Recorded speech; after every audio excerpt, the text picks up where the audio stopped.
Hey guys, I hope you're doing well. A popular question we get before every spring and fall when it's time to do your cleanups is what's more popular or what's better, pine straw or mulch? The reality is they both do a very good job. They both cost relatively the same amount of money.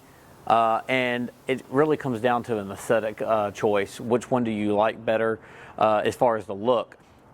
In terms of some of the more functional decisions you should make, if you live in an area that has a bunch of pine trees in your yard, probably makes more sense to put pine straw in your beds and not mulch. What we see happen is people will mulch their beds, it'll look all beautiful, and the pine needles start falling, and then now you've got a bunch of pine straw laying over the top of your mulch.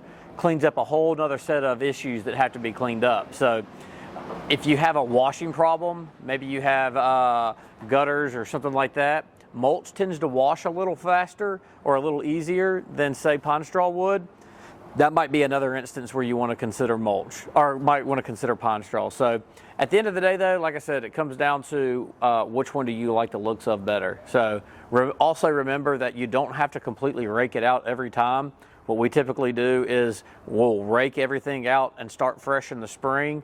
And then in the fall time, all you got to do is just kind of add a little more to, fluff it up, make it look better. So hope that helps. If you got any questions, need any suggestions, feel free to reach out. Look forward to hearing from you.